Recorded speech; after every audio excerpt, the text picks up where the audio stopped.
Fala galera, turma 2020 da gastronomia, aqui é o professor Alexander.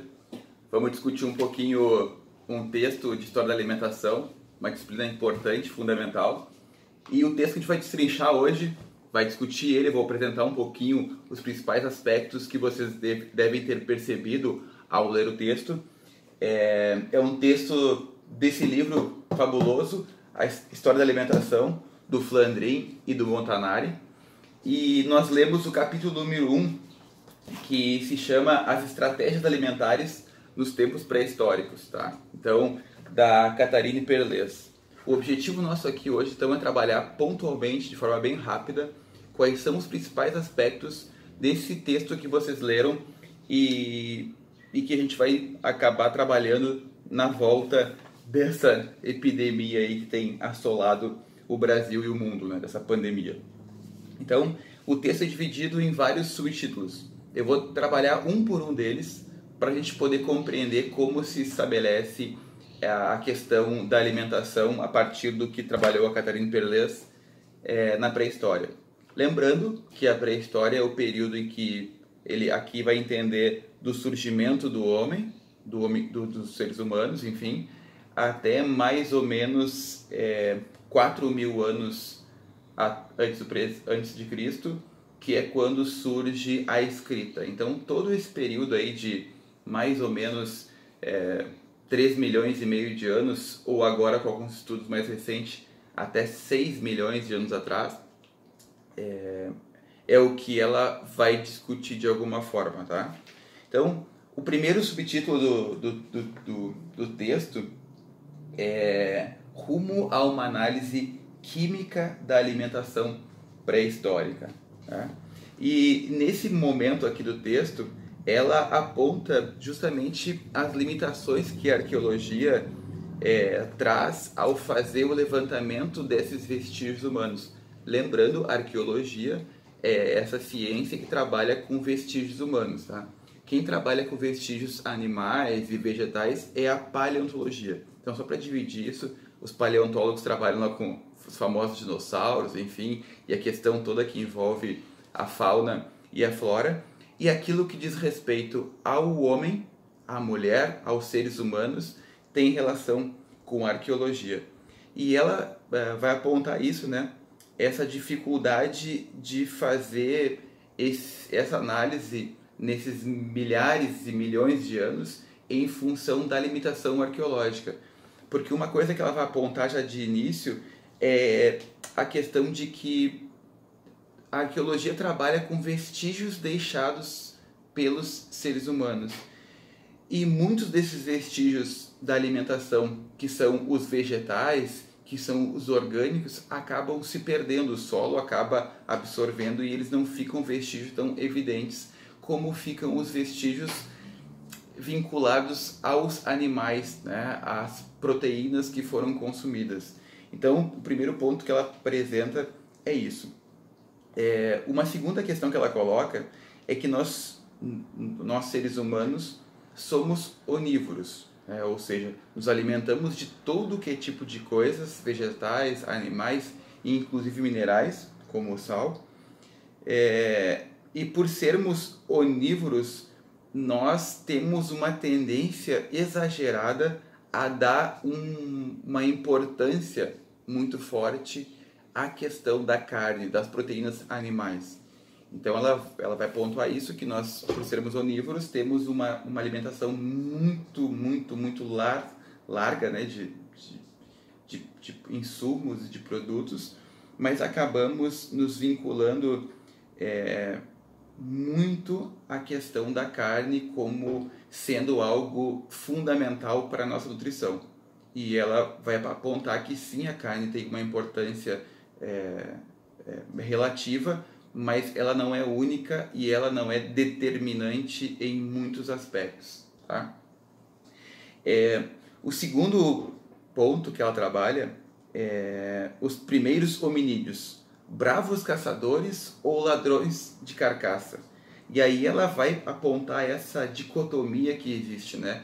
Inicialmente, na década de 80, se trabalhava com a humanidade como sendo bravos caçadores, como o topo da cadeia alimentar, como aquele que desbravava e conquistava as outras espécies através da sua inteligência, da sua sabedoria, através da força que o grupo estabelecia. Isso lá nos primórdios, há milhões de anos atrás.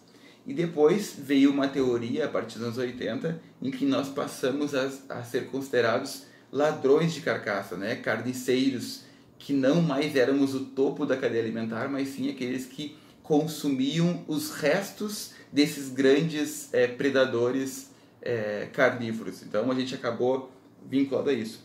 E aí então ela aponta isso, né? Que existem excessos nessas duas teorias, tanto na que nós somos o topo da cadeia alimentar, que nós somos grandes caçadores no princípio, no primórdio, também nessa outra teoria de que nós somos carniceiros e consumidores de restos de outros grandes predadores.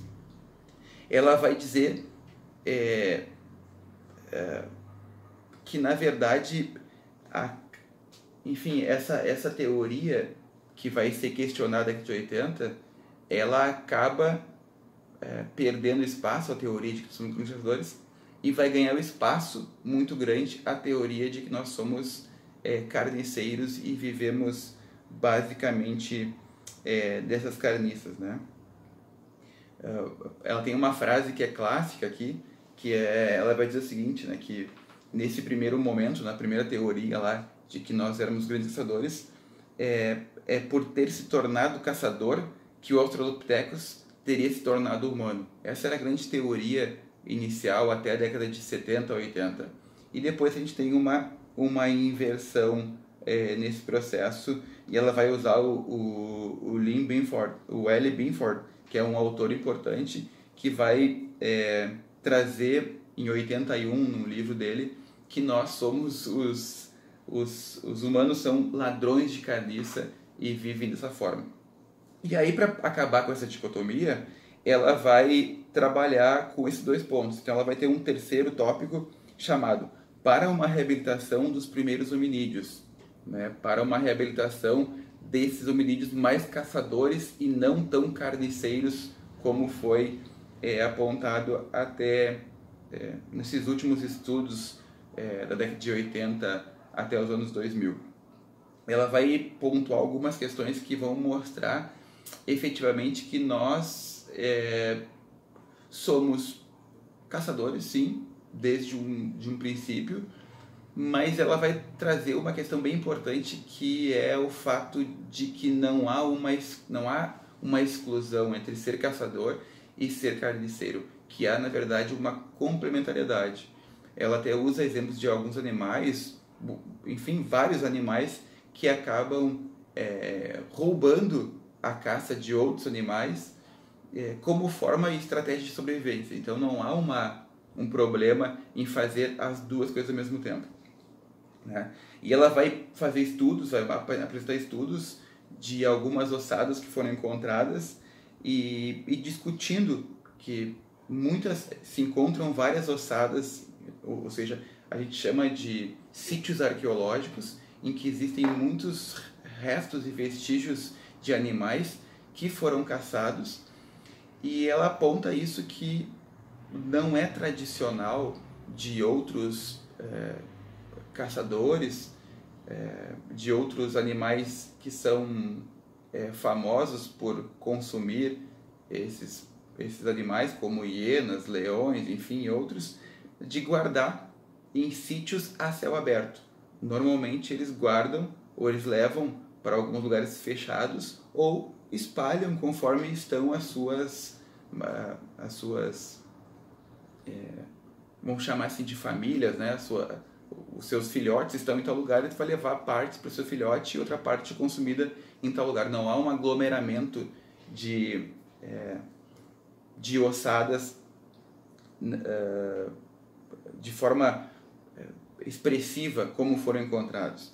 E aí ela vai trazer a teoria de que só quem acumula essas ossadas são os seres humanos, como forma de referência para um local, mas também como local em que se depositam algumas ferramentas que depois serão úteis para poder manusear esses animais,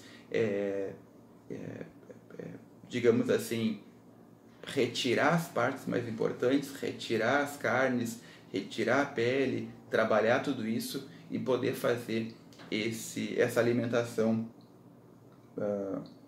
com esses animais que foram caçados ou foram roubados, né, ou serviram, a gente chama de carniça, foram roubados.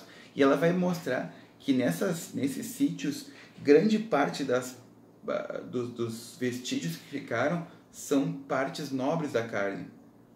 São as pernas, né, são os pernis, são os cortes dianteiros, são as partes mais nobres. Ou seja, demonstrando que nós efetivamente não somos assim tão só carniceiros. A gente também comeu partes nobres desses animais.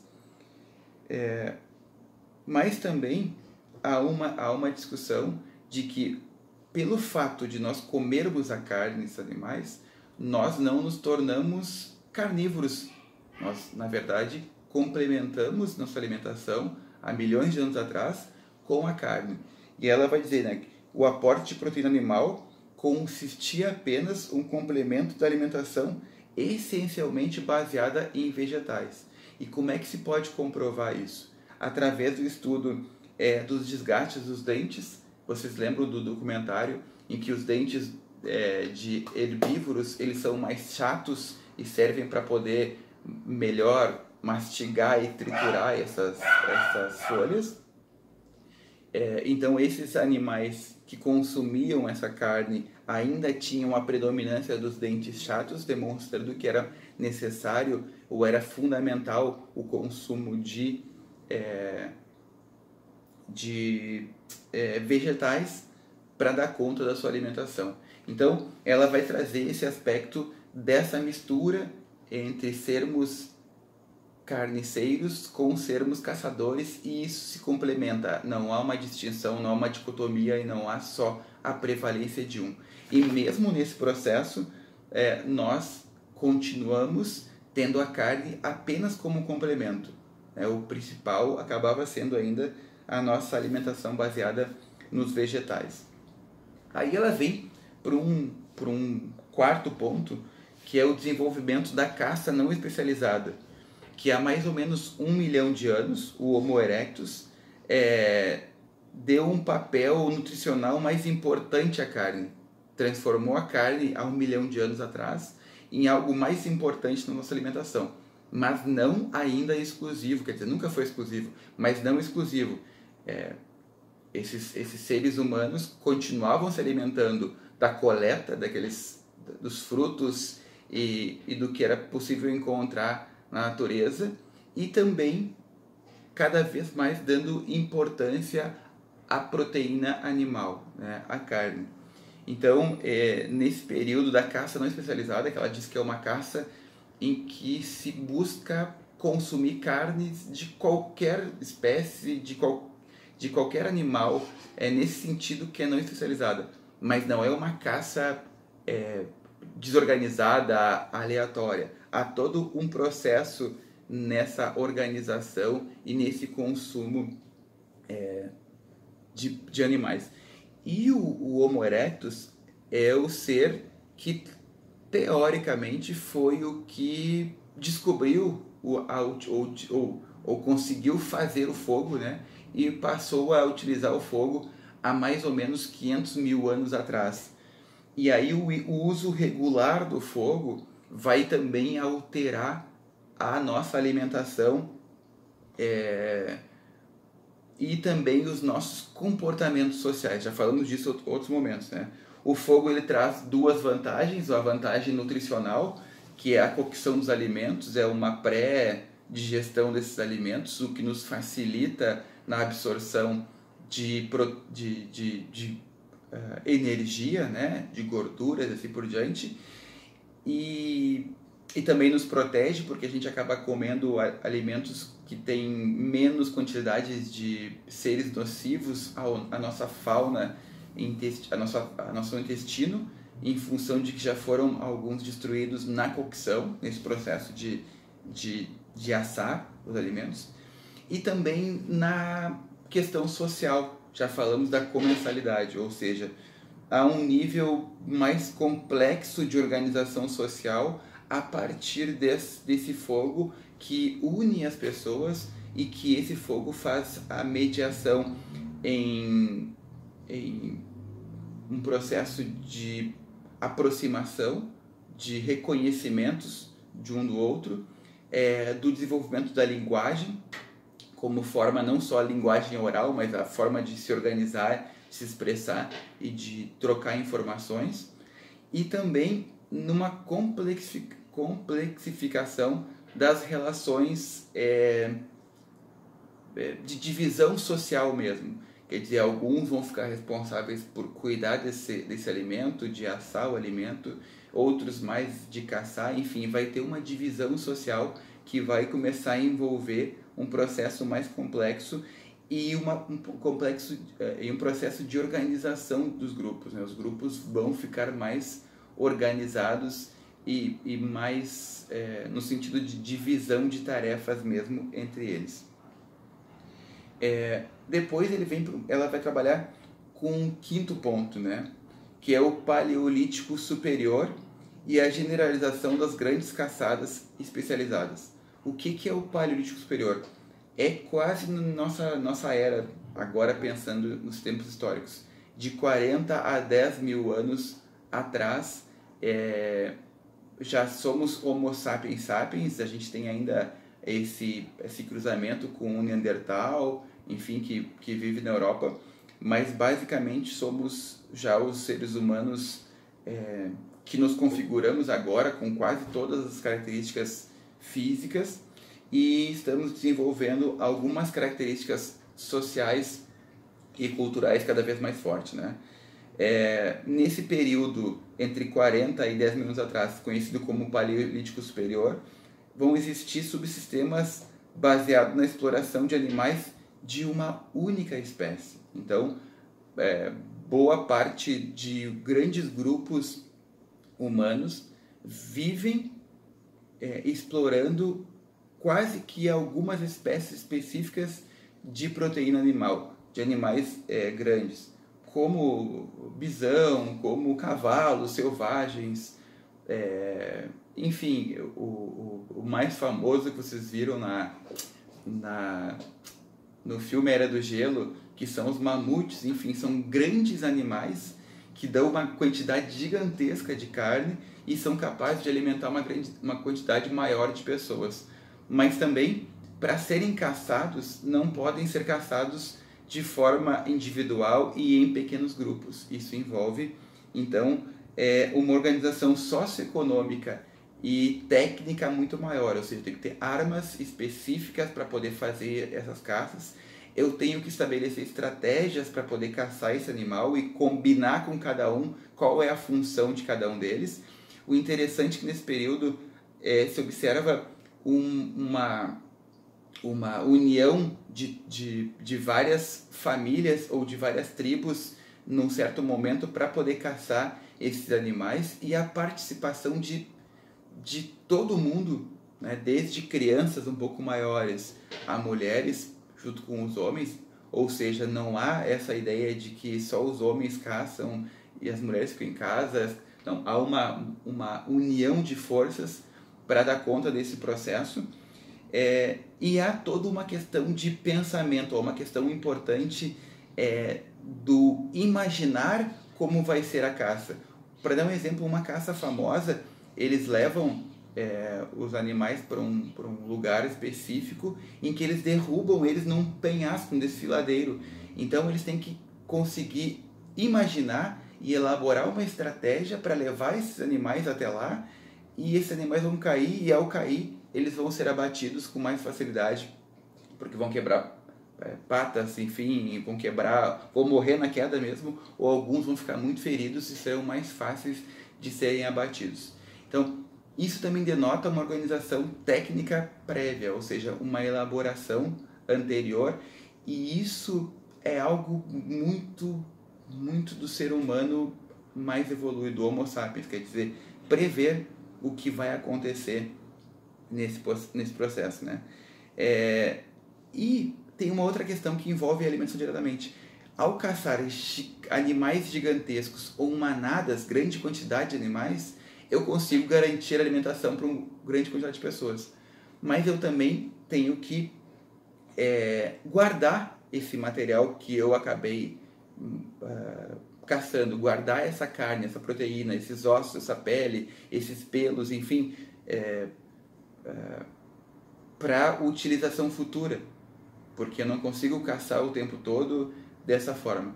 Então, eles vão implicar em formas de armazenar esse produto, que são a secagem, a defumação e até mesmo o congelamento, porque esse período da história nós vivemos uma era glacial muito forte, em que boa parte do território da Europa, do norte da África e de boa parte da América está muito frio. Existem lugares congelados em que eu consigo utilizar o gelo como forma de conservação desses alimentos. Então, aqui vocês percebam que já no período do Paleolítico Superior, há um ser humano já próximo do que nós somos, há uma organização social mais complexa, há uma elaboração melhor.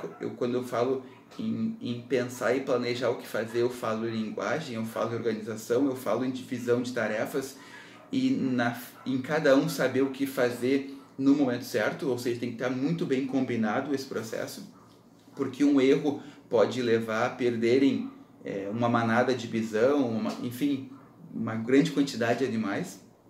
Isso pode levar à fome em alguns grupos.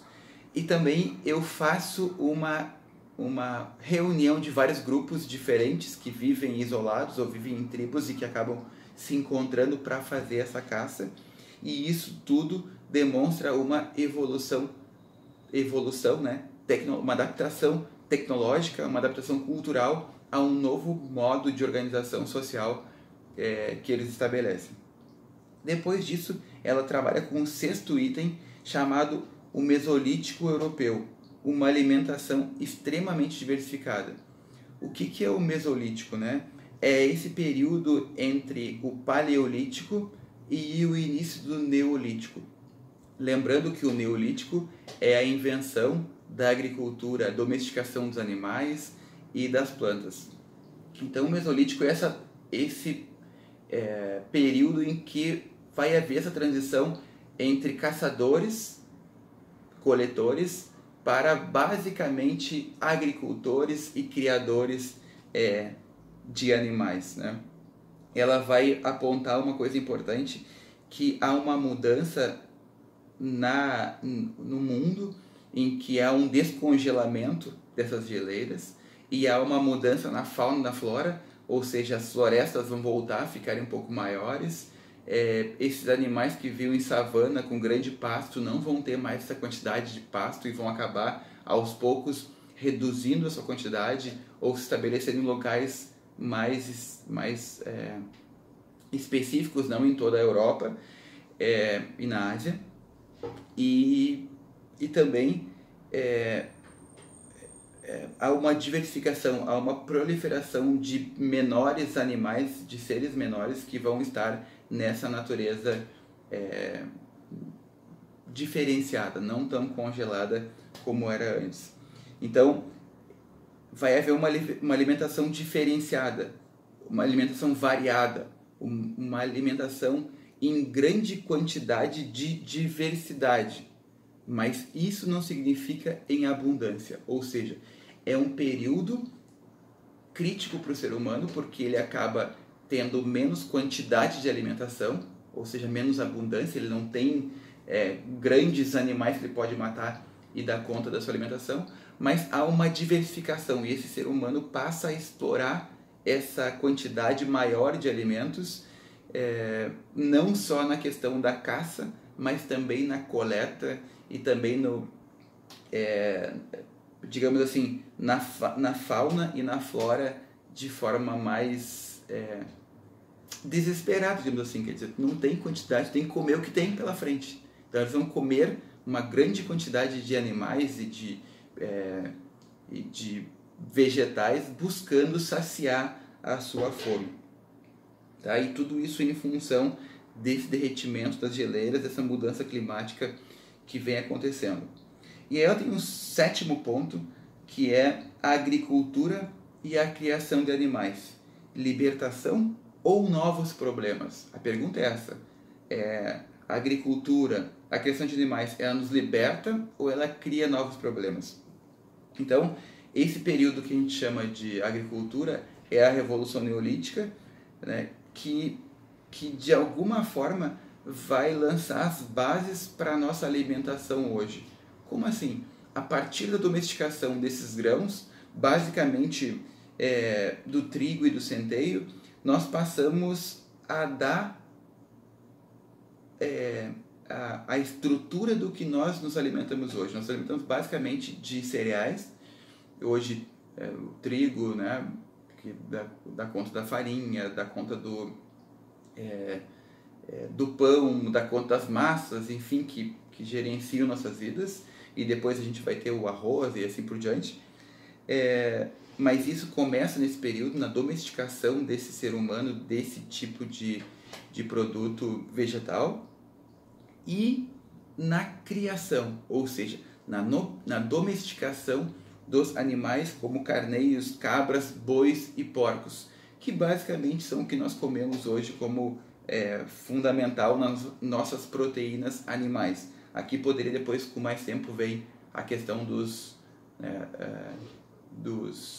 da galinha, enfim, e da avicultura como uma outra possibilidade também de alimentação do ser humano.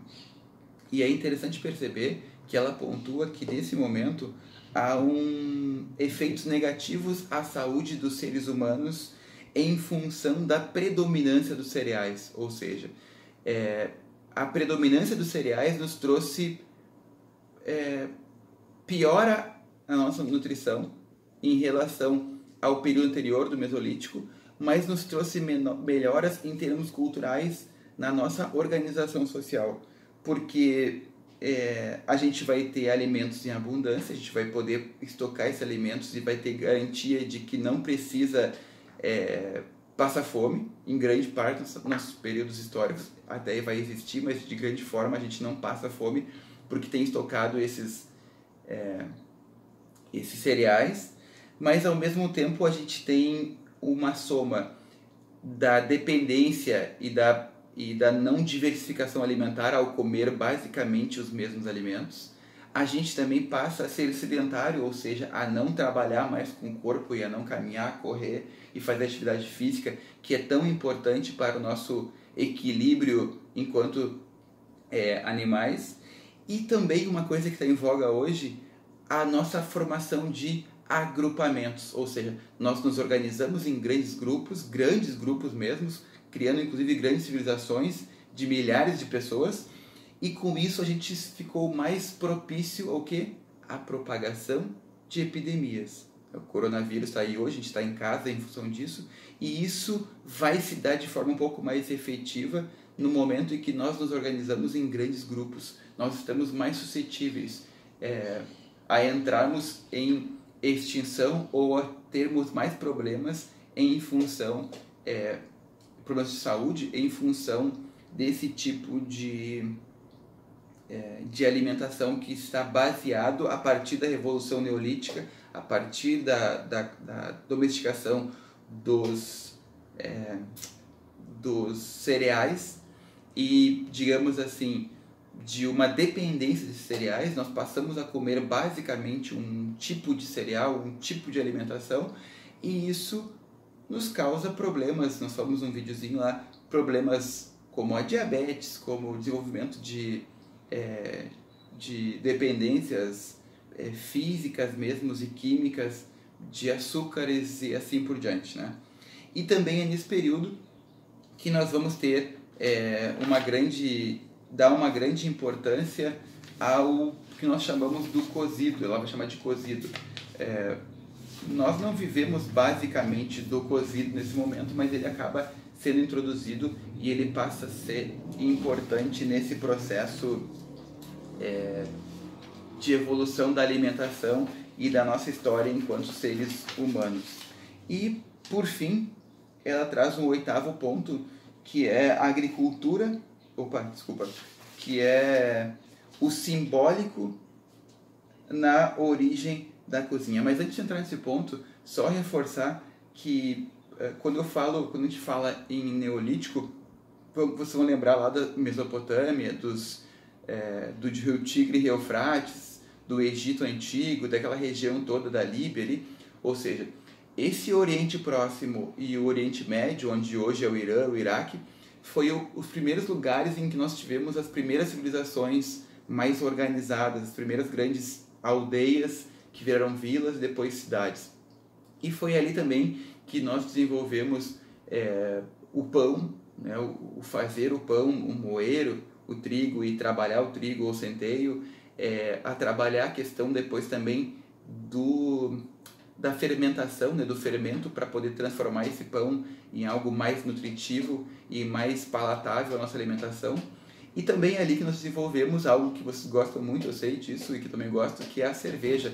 Há mais ou menos 5.500 anos atrás, onde hoje é o território iraniano, foram descobertas, são os mais antigos frascos que no fundo tem restos de cerveja que nós já utilizávamos como bebida importante nesse processo. Importante por 3 aspectos, né?